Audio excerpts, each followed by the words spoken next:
Hello and welcome to the Vibrant Systems YouTube channel. My name's Danielle. I help people deepen their connection to self, to others, and to the environment.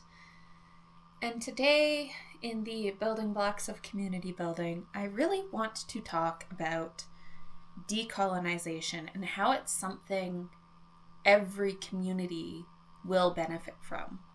And this wisdom was shared to me by Dr. Rocio Rosales, but I have heard many of these lessons before from other teachers such as Asha Frost, Sandy Boucher, Derek Bruno, and more. I will have a full list of wonderful links in the notes for you to check out because there are so many amazing teachers on this subject who are there for you to access and who are worthy of your business. But for myself, yesterday sitting with Dr. Arrocio's medicine, there was a recording for her Jaguar medicine. It was a free recording. I was very fortunate to be able to access it, especially since the timing of the actual session ceremony was not one I could make. So I was very grateful for the potency of it that was there in the recording. And in this ceremony and session that she conducted, she spoke about, I was listening, about the ways to decolonize our own medicine. And as a white person, I know I carry a lot of baggage related to colonization in my genes, in my bones, in my lineage, in how I've been raised, in the privileges I have access to.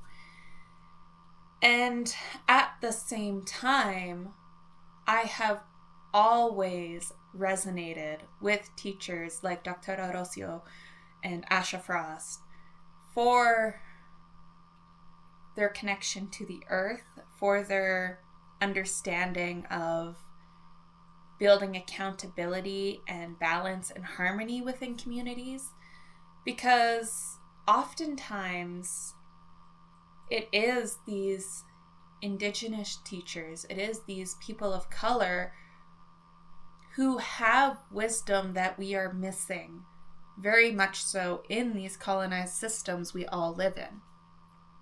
And her session yesterday really affirmed to me the fact that decolonization is a job for every single one of us. I would like to share a bit about my own background for this. My family I'm in Canada, and we have always said we're the most Canadian we can be because we have a little bit of pretty much everything. And I can see now how that mindset itself is very connected to colonization. But I do have family who came here with the first settlers. I have family members who fought in the War of 1812 in my lineage. I also have ancestors who were Ojibwe, who were Cree, and their teachings were lost on my family line. I did not have access to those, and I'm not saying I should have had access to them, because at the same time it was my ancestors who contributed to that. That's one side of the family, though. I also have, on that same side of the family, I have Scottish and probably Irish descent too, and colonization was also active in those countries. On the other side of the family, I am German and Italian and Hungarian. And when this side of the family came to Canada 3 or so generations ago, they came at a time where they were the less white, the spicy whites, as I've heard some creators call them. And the cultures that they would have brought with them, the practices, the traditions, the beliefs they would have brought with them were erased by these same colonial structures as they became white, just white. And this was all very intentional. And we hear so often that white people don't have culture, But it is because there were intentional systems created to strip away these cultural practices from everybody. And in Canada, we see it very, very brightly in Indigenous communities, this war, because they have always been resistors. They've always been warriors in resisting colonization. And I have always had so much respect for that.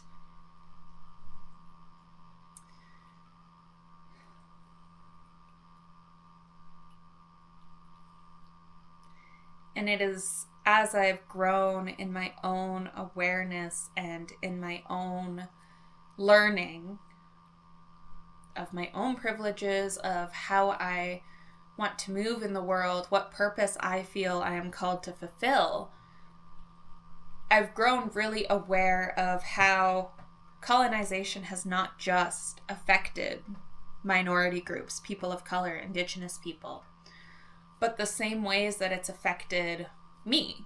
And not the same ways, I shouldn't say that, because there has been substantially less violence in the way that colonization has affected me. Because I was born into the colonial system and I am white and I am given privileges based on this. So I am not trying to diminish the violence that I know people of color, Indigenous peoples have experienced. However, I do also experience the effects of this colonial system. And this was really prevalent to me through my post-secondary education. For those who have not seen any of my content before, my bachelor's degree was in anthropology with a minor in psychology. And that was, okay, because in anthropology at least, they were kind of actively in the process of trying to decolonize the discipline. There's a lot of work to do, but they were trying. And I was able to see a lot of different worldviews represented in that discipline because of the history they have, both assisting colonization and also the work they're doing now to try and remedy that. So I was actually that was something I took on, a path I took very spur of the moment. I almost went into the trades instead, and as I've grown and matured in my life, I realized that taking the leap into anthropology, a discipline I knew nothing about, was divinely guided. And I'm so grateful that I was pushed on that path. But it was when I moved into public health in my master's, because I have a master's of public health as well, I really began to see how colonial systems are affecting things like access to healthcare, like who we consider an authority in medicine and in healing, and in what ways we see authority in medicine and healing. From there, I swiftly moved into community climate adaptation, and this was in rural communities. I was working with a organization called Resilient Rurals. I'll also link them because they're doing good work. And our aim in Alberta, Canada, was to help rural communities connect to climate adaptation technologies and strategies that were within their financial and social capabilities. Now, on this path that I have walked, and I have said I've always resonated deeply with Indigenous ways of knowing. I've always kind of turned towards Indigenous teachers for wisdom that I felt deep in my core. But on this path I walked, I realized there was not an easy way to apply or incorporate that wisdom in these current systems. And this is not a groundbreaking realization because it's something Indigenous peoples have been saying forever.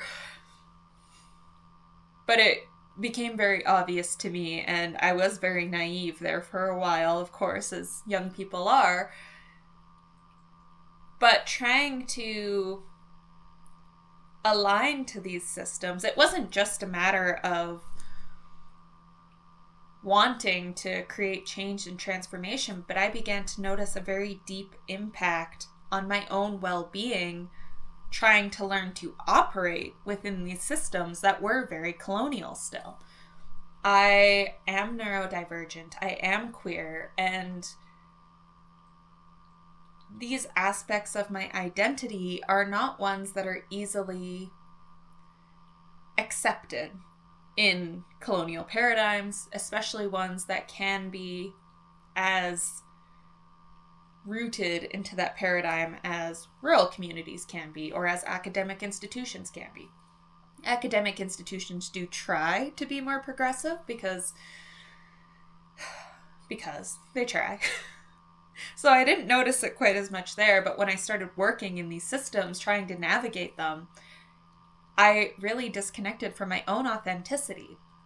And I realized just yesterday, doing this ceremony, partaking in this ceremony, being in this ceremony with Dr. Arosio, that this is because of the way these systems were colonized and the way that that colonization was still creating harm for me as a white person who is neurodivergent and who is queer. And it probably affects every white person to some extent, right? But the awareness of it became very obvious to me that I was not meant to work in these systems and in these ways.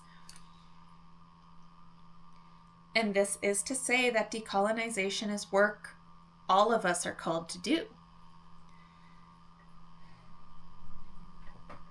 And it's especially important in communities that are seeking to transform and detach from these old colonial systems that are causing violence and harm, especially in the world we see today.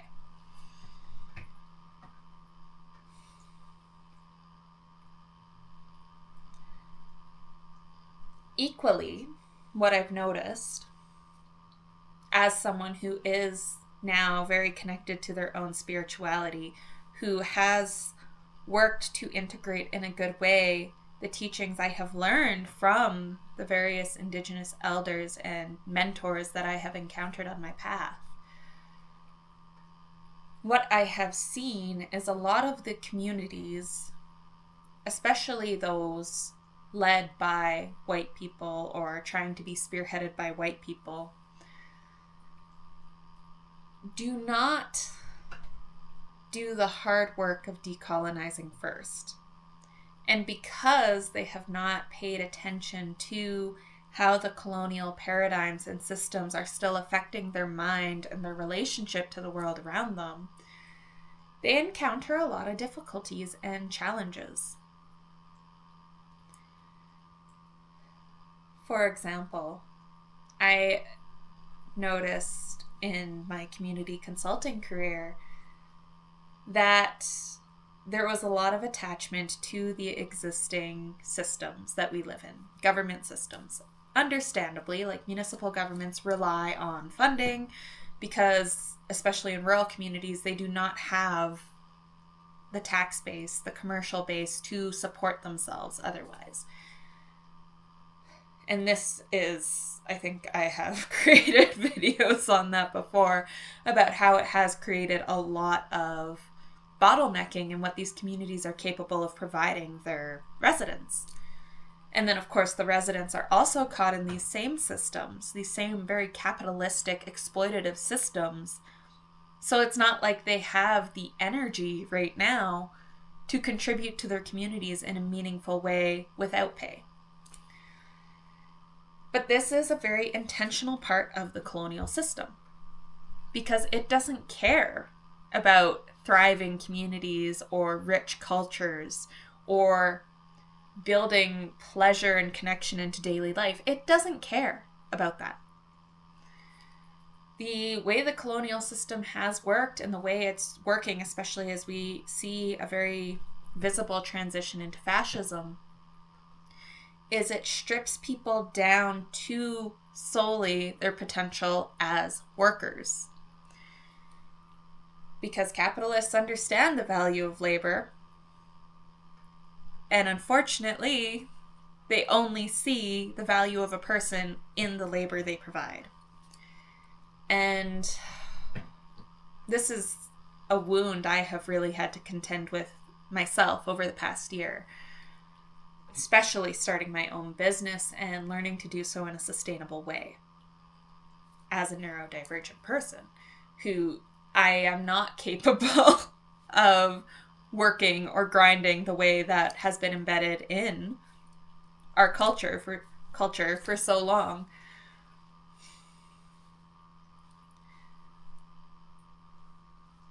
The really unfortunate part about this is in these communities, in these systems, there is an inability to see an alternative option. There is this attachment to these colonial systems because to decolonize, to divest, to detach from these systems creates a feeling of instability. There's unknown here. There's a void. There's new ground. And with any seed we plant, we're really not sure if it's going to grow, right? So it's not even an option for most communities. The other side of this that I've seen on more of a personal level is people who see the importance and need for community and need for connection in their lives, right? So they go and start investing in these various communities without having done this decolonization process first. And inevitably, they run into barriers because our colonial programming, our capitalistic programming, is not designed to create sustainable communities. So if we have not first unlearned aspects of this system, all of this system, before going into these community building spaces, we aren't going to know how to navigate conversations of accountability and repair. We're not going to know how to navigate conversations around things like values in the good of the community as opposed to the good of the individual. Because one of the parts of these colonial capitalist systems is embedding in us this idea of individual freedoms being the number one thing. And if we're still attached to individual freedom over the good of the collective, over the good of the community, over the good of balance and harmony and diversity of these communities, then we're going to create a place where we allow individuals to get away with behaviors or ideologies or beliefs that are actively harmful to some members of that community. And over time, the people who are being harmed may decide to leave, despite their best intentions for that community, and you will be left with a community of people who only value that individual freedom over responsibility to one another and right relationship. And again, this is why I have always found such power and potency in the teachings of the Indigenous elders and mentors that I have encountered on my path, because they understand the need to balance both individuality and uniqueness and the diversity that that brings with the good of the community, with harmony and peace, true peace, not just collecting a group of people where we all think and dress and look the same so that there's no conflict, so we don't have to address conflict, but rather learning to do so in a good way that honors the worthiness of each individual. And this decolonization process, I am not done by any means. I don't know when anybody will be done, but I really admire those who are ahead of me on this path and who have guided me forward in my own decolonization process.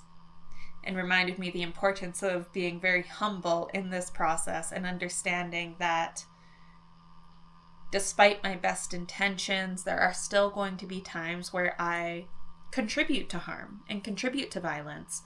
And being held accountable for that is not there. It is not part of punishment. It is an opportunity to learn and grow and realign to that right relationship, to that. There's a term in Ojibwe culture. I do not trust my pronunciation of their term, but it translates to being able to walk in a good way. And in this, it recognizes that we may stray from the path, the good path, the middle path, the path of right relationship. We all are going to stray from that path. But walking in a good way allows us to realign, allows us to repair, allows us to learn. And as someone who knows that this is the path forward, who's always kind of been called to be an ally on this path with Indigenous peoples, with people of color, to raise up their voices and to help support this transition into decolonization, I have really had to embrace the learning aspect of this path.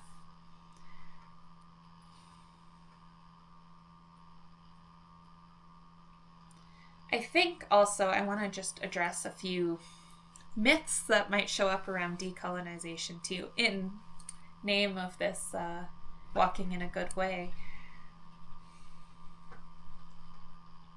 One of the big myths that I see is that there is this belief that things like giving land back or decolonization are intending to roll back the clock, intending to go back to what once, intending to have us all living in the ways that people once did on this land that I live. And that is not the case. Of course, there is a deep appreciation for traditional practices, traditional foodways, the environment we live on. That is part of decolonization, yes. But it is not saying that we do not have access to modern tools or technologies anymore. It is not saying that what has been built needs to be completely teared down. The system, the capitalism, the colonialism, the fascism, that needs to be torn down. But what we have built within those systems isn't necessarily evil. And so even with the concept of something like land back, it very much is rooted, the way I have been taught, it's rooted in this idea of giving sovereignty and authority, shared sovereignty and authority often, back to Indigenous communities. Because there is research that shows that when Indigenous communities have access to and sovereignty over the stewardship of their traditional lands, those lands are healthier, they're more biodiverse, they're more sustainable and resistant and resilient in the face of things like climate change. Additionally, it creates a new kind of community that is built around things like reciprocity and right relationship. And so it's not a desire to necessarily tear down the old shopping mall, but to repurpose it in a way that is aligned with their worldview. And there's so much resistance to that is often because, and I've seen this shadow in my own family line, we're so deeply tied to ideas of ownership rather than stewardship that to release control and to be told that we need to do things a different way is scary, is frightening, and it can also feel like a punishment, even though it's not intended that way. It is intended to be an opportunity to learn and grow and realign, to continue to walk in a good way.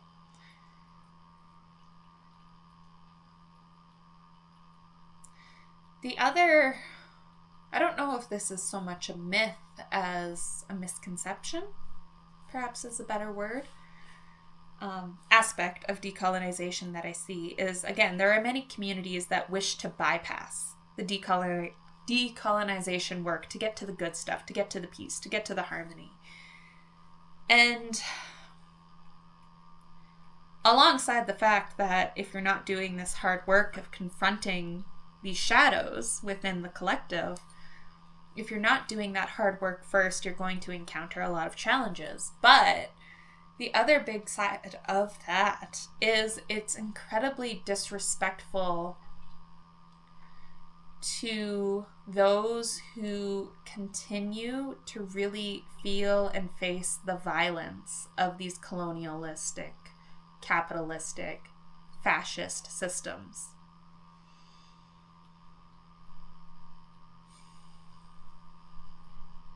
And I know I have been complicit in sometimes underestimating how the violence of these systems affects Indigenous persons, people of color, and even other minorities. Like I said, I am neurodivergent, I am queer, I have experienced my own challenges in these systems, but I was never attacked because of these parts of my identity. They were very invisible for most of my life. I didn't realize I was neurodivergent until a few years ago, and I was like, wait a minute, that would explain a lot. So my experience with the violence of these systems is much less than many who are born into it, who cannot hide, who are wearing their identities on their face. And again, I have been someone who has underestimated the violence and pushback and racism and prejudice they have experienced because of that. Not to mention the effects of the intergenerational trauma that has been created by these systems that were actively seeking to degrade family structures, degrade tradition, degrade education systems that already existed. And this is to say that if we neglect to embrace decolonization on this path of community building, we are choosing to turn a blind eye and diminish and invalidate the pain that our Indigenous and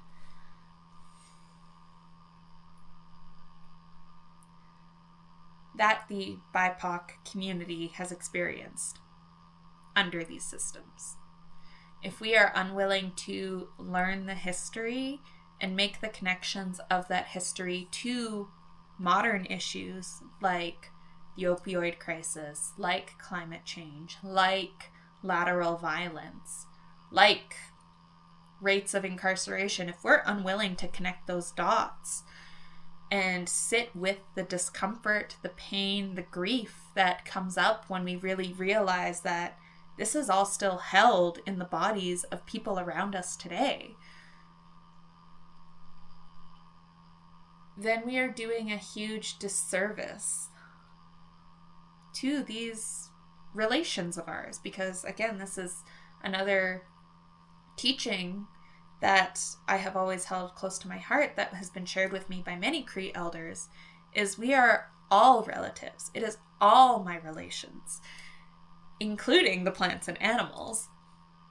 But even just starting at all my relations on that human level, there is so much trauma and pain and grief that we are unwilling to honor and acknowledge if we do not take the time to decolonize with these parts of our community in right relationship.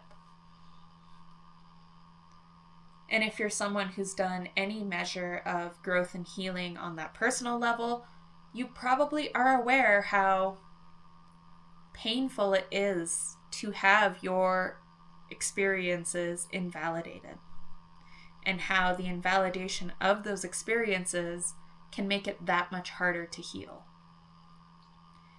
And yet it is so easy. And I say this because I have done this too, and I am learning on this path as well. It is so easy to want to bypass the discomfort of other people because we assume it has nothing to do with us, but we all exist within these systems. And for them to transform, we all need to be a part of processing the baggage and the wounds created by these systems. Because whether you realize it or not, they probably exist in your lineage too. And so there is great power in sitting with and grieving with people today as a way to heal not only, or help heal not only the wounds created in their lineage, but in our own that we might not even see. Because as I've said, a lot of who we would now consider just white people were still experiencing colonization and the stripping away of their traditions and folklore and practices and family systems. That has happened to most people on this planet somewhere in our lineage.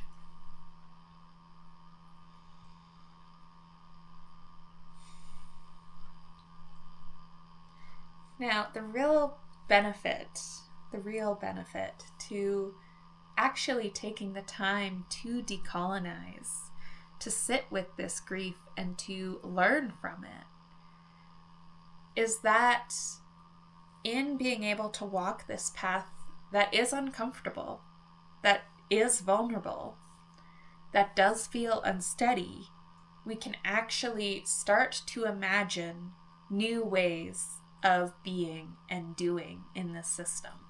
Ways that are harmonious, that do exist in balance. Because again, balance is a huge lesson that is often forgotten, even in spiritual circles. You know, I have learned in my own spiritual practice and in community and from the Indigenous teachers I have encountered on my path that we can only connect so highly, so clearly with the divine based on how rooted we are in the physical world around us. And this, of course, includes our relationships. It also includes our relationships to Mother Earth, to the animals and plants that we live in relationship with. And for communities that are based around spirituality that don't do this work to build right relationship with the land and its history, they cannot exist on that high spiritual level in a good way.